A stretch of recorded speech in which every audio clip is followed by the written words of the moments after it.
Welcome. This is the first episode of Sketchy Situations. I'm your host, author, player, game master, storyteller, generally the everything for this channel. Sketchy Situations is going to kick off Stroke of Luck, where I'll be playing Ironsworn Starforged, a tabletop RPG written by Sean Tompkin. It's a Powered by the Apocalypse adaptation with a lot of adjustments to the rules that are just intuitive. I'm going to try to refrain from going over the rules in their entirety in the first episode and kind of explain them as they become important. That aside, I am really excited to play this game. It's a sci-fi retro future where things look a little grungy. Think of Mad Max, Fallout series, just games where things don't look quite as chromish. Of course, you can adapt it to that if you want to, but I like the dirty look, so I went with that, as well as a little bit of tweaking with some chrome, and that was based off of my way too much playing Cyberpunk 2077, and wanted to incorporate that whole cybernetic situation into what I do. Let's throw in some capitalism problems and you have yourself a fun sci-fi rebel series. This first episode goes over the truce, which is world building questions that flesh out some of the important bits that give your world more to work off of, those peripheral things that your character may interact with as time goes on, the laws, religion, communities, even the technology. So these are just the flesh out things, but they're still meant to be bare bones so that as you play the game, you can discover things. As what you might initially want to start with may not be how it goes later on, and you could find yourself completely okay with that. Or while you're playing, you can push it in that direction. You'll also be able to find all my truths laid out on my blog so that you can, and I can also go back and see what I was basing things off of and just have a reference location. So you can always go there and go navigate to the truths section. This is a sort of a session 0, 1 out of 3. I want to keep this as short as possible, so I'll move on to character creation in the next episode, and then finally sector creation in the third episode, just to keep them short, bite-sized. So the first thing in mind with the truths is called the Cataclysm, and just to get some context for that one, in Ironsworn Starforged, your character is a descendant of people that escaped their home galaxy and made it to this place called the Forge. This place just has a lot going on there. So the Cataclysm is the reason why everyone left their home galaxy and came here to the Forge. Truths are selected, rolled, or customized. And I did a combination of all things. It's been done beforehand. As much as I enjoy randomness, there was just a certain feel that I really wanted to capture, and I wanted to word it in a way that it appeared as such. For the Cataclysm, some plague extinguished the stars in our home galaxy. This was caused by scientific experiment gone awry. It traveled at incredible speeds, many times faster than light. Everyone had to figure out what to do because you can't live without a sun. It's gravity, it's energy, it's life. So everyone had to pack up and go. And that leads us to our next truth, which is the Exodus, how we all left. We left via some ragtag ships that were equipped with experimental FTL drives. We hit some coordinates for anywhere but here and ended up in the Forge. And in doing so, we caused what was called the Sundering, which is great. Reality fracturing events is what the Sundering is. And the damage is done, and the technology now in the Forge has been banned. But, I mean, come on. Who really listens to that? That's where crime comes from. But I digress. We're going to move on to communities. We've escaped a horrible past. We did it on some really bad idea ships. And now we have some communities. They're really well developed. They're bustling. There are trade routes, interconnected systems. There's a lot going on. But no good deed goes unpunished. On top of the Sundering, now we have something called balefires to deal with. Balefires are these energy storms that scramble systems, they send spacers off course, and they just outright destroy things if you're not careful. Some areas they experience excessive outbreaks, and these things kind of make it more difficult to continue to expand further out into the Forge. Navigators are these brave individuals that try to journey through these storms and create new safe paths for us to keep traveling through. So shout out to those guys, I guess. Next on our brilliant list is Iron. This is the whole entire premise of Ironsworn. That's why it's named Ironsworn and Starforged. Iron is something that your character swears upon creating vows. Vows are your quests. In the original game, Ironsworn, vows were your only way to get experience so that you can continue to grow your character. In Starforged, there are multiple ways to do it now, with various what they call legacy tracks. So on top of vows, you get experience from the bonds you have, the things that you discover along the way, and so there's more things that you can get experience from. The main thing is to someone who vows on a piece of iron to complete a task. In Stroke of Luck, we use what's called black iron. This is a type of material that is highly resistant to damage, corrosion, and all other manners of abuse. It can be manipulated with a specialized plasma tool, and you can find Ironsworn walking around with tokens, amulets, weapons, and even sometimes armor made out of black iron. Every Ironsworn carries black iron, but not everyone carrying black iron is an Ironsworn. Next up, we have laws. Now, I really went into the laws. So we have the board at the very top that enforces the Impasse Treaty. Then we have C.E.O societies. These are your upper echelon communities, settlements, kind of overseers of these large areas, even sectors to a degree. They just have a lot of power, resources at their disposal.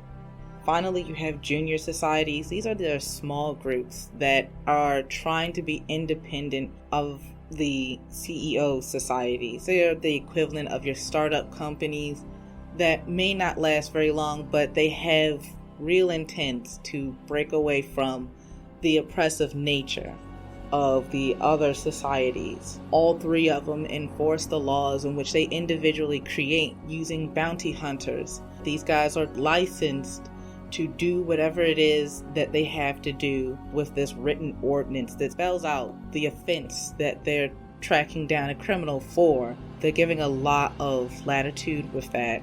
We have our shadier option. If you don't want the paper trail that comes with bounty hunters, you always have what I decided to call vultures, because mercenary has a different meaning in Starforged. Vultures offer a discreet and lower priced option, but they're definitely not your most trustworthy guys. Next up, we have religion.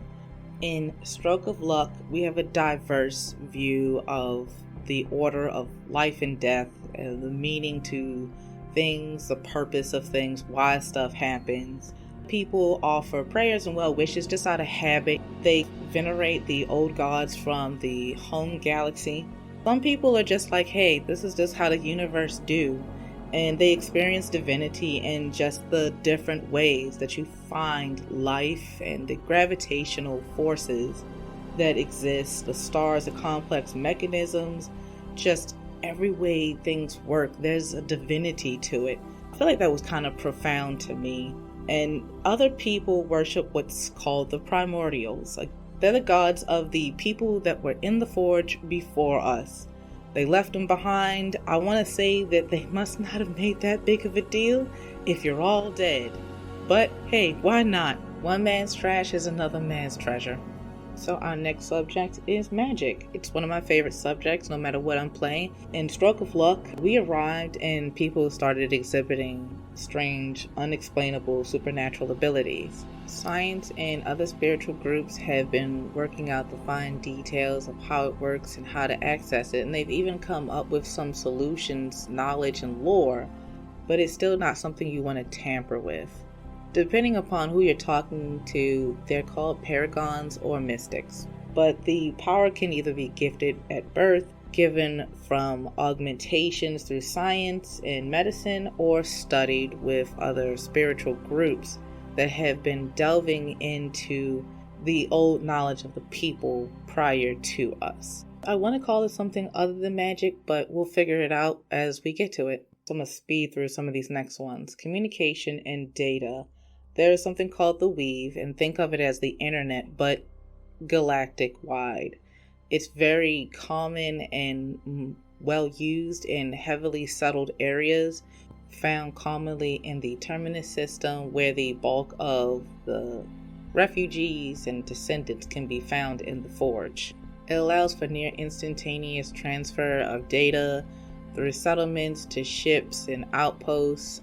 It's very powerful. It's usually targeted by pirates and other nefarious fellows. Beyond areas that have the weave installed, you'll find courier systems, these huge hubs, these giant ships. They ferry data to places that are more isolated to update their own stationary information hubs. There are also smaller courier systems that try to get sensitive information from one place to the other that isn't safely held in these large digital archives. So there's a lot of different ways to get information, but it's also asynchronous. So one place might have up-to-date information, other places may be years late on information. Moving right along to medicine. This is where I have really cranked up the cybernetics part. I don't feel like that medicine is hard to access. I don't think that it's rare. I don't think that there's a lot of information lost.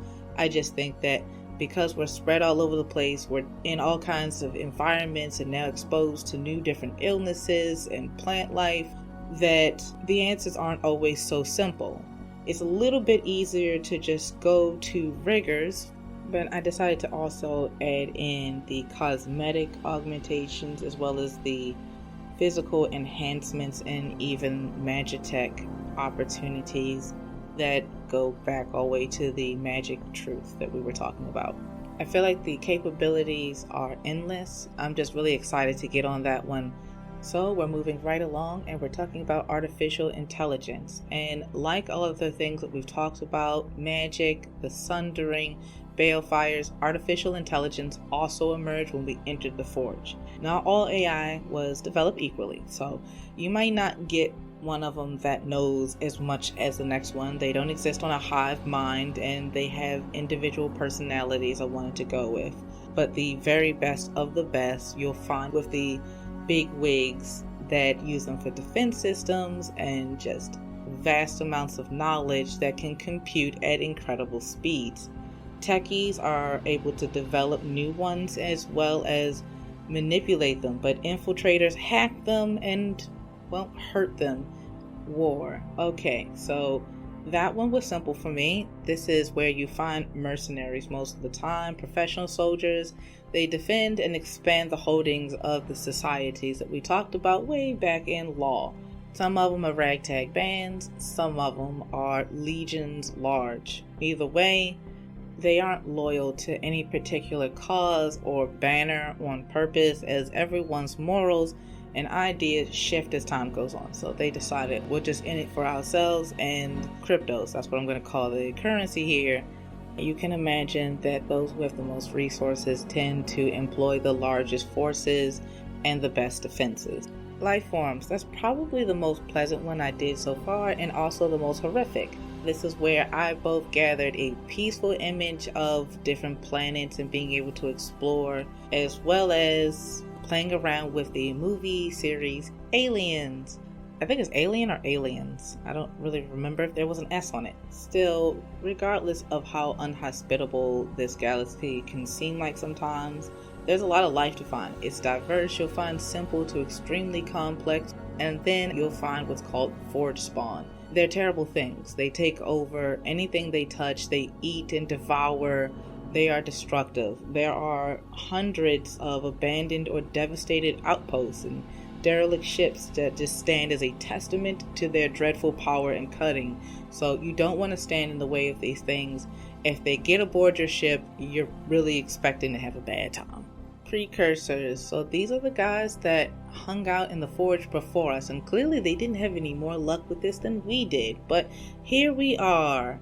So, grubs, they delve into these mysterious monuments left behind by the ancient and long dead civilizations that were here before us. And these monuments are known as vaults. They possess incomprehensible technologies. They seem to stand outside of time. The energy that flows through them is strange. Some of them are corrupted.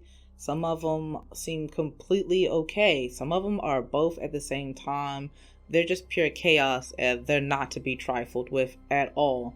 But you can find incredible things inside, including the answers to magic, AI. You'll find tons of black iron in them. I think that they're going to be just incredible places to delve into.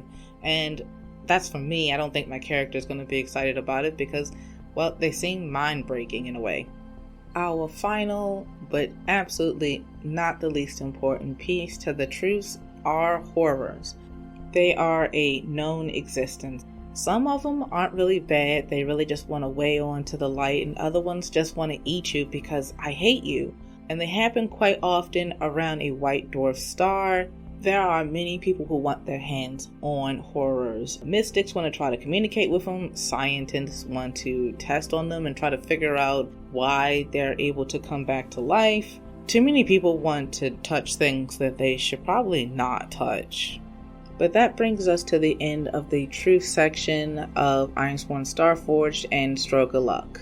To do a recap, we have the Sun Plague, we have ragtag ships that created the Sundering, there are balefires that are energy storms, we have 3 bodies of organization, bounty hunters to enforce the laws, a diverse religious structure, magic that can be accessed on multiple different ways, scientifically, spiritually, and naturally. We have a large internet system as well as a mail service. We have cybernetics, rippers. We have artificial intelligence of varying qualities.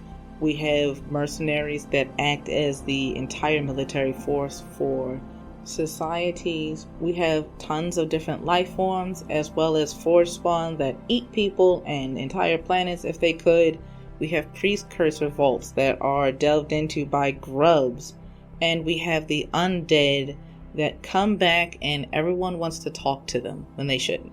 You can find a complete breakdown of this on my blog that is strokeofluck-sketchy.blogspot.com.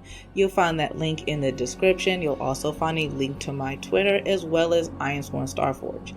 And the audio used comes from Tabletop Audio, created for Starforged.